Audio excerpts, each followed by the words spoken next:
पहाड़ों के बीच एक छोटा सा गांव था। सादा जीवन, मिट्टी के घर और साफ दिल वाले लोग। गांव के ठीक पीछे फैला था एक घना जंगल, इतना गहरा कि सूरज की रोशनी भी जमीन तक सोच समझकर पहुंचती थी। गांव के बुजुर्ग कहते थे, जंगल का सम्मान करो, वो हमारी सांस है। इसी गांव में रहते थे आरव और मीरा। आरव शांत, सोचने वाला शील और हर छोटी बात महसूस करने वाली। मीरा अक्सर जंगल को देखती रहती थी। वो कहती, आरव, मुझे लगता है जंगल हमें देख रहा है।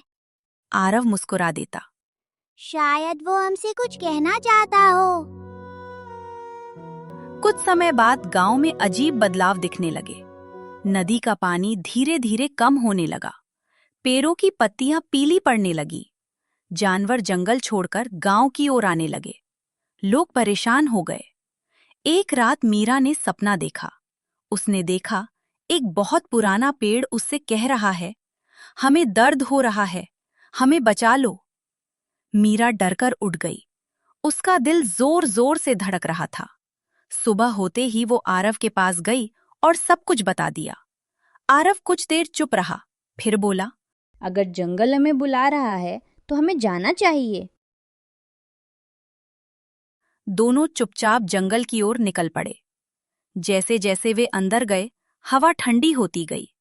आवाजें बदलने लगी। पत्तों की सरसराहट किसी फुसफुसाहट जैसी लग रही थी। कुछ देर बाद रास्ता गायब हो गया। चारों तरफ एक जैसे पेड़। मीरा की आवाज कांप गई, आरव, हम खो गए हैं। आरव ने गहरी सांस ली। डर मत, जंगल हमें नुकसान नहीं पहुंचाएगा। तभी उन्हें एक घायल हिरन दिखाई दिया। मीरा उसके पास बैठ गई, अपने दुपट्टे से उसके घाव पर पट्टी बांधी। हिरण ने मीरा की आंखों में देखा, फिर धीरे धीरे चल पड़ा। हिरण उन्हें एक बड़े खुले स्थान तक ले गया। वहां जमीन सूखी थी, पेड़ों की जड़ें कट चुकी थीं। मीरा बोली, अब समझ आया, जंगल क्यों रो रहा है। तभी दूर से लकड़ी काटने की आवाज आई। अगर ये नहीं रुका तो सब खत्म हो जाएगा। उन्होंने कटे हुए पेड़ों की तस्वीरें ली, निशान याद रखे। अचानक लकड़ी काटने वाले करीब आने लगे। दोनों डर गए, लेकिन हिम्मत नहीं हारी। वे दौड़ पड़े, जंगल जैसे उन्हें रास्ता दे रहा हो। आरव और मीरा किसी तरह गांव पहुंचे। गांव वालों को सब कुछ बताया।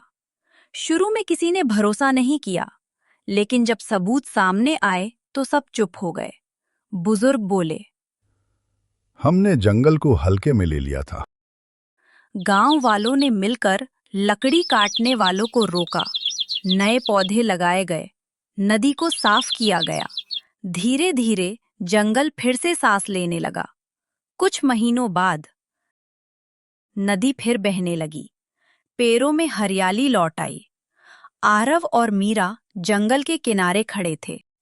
हवा में एक मीठी सी सरसराहट थी। मीरा मुस्कुराकर बोली, आरव, जंगल अब खुश है।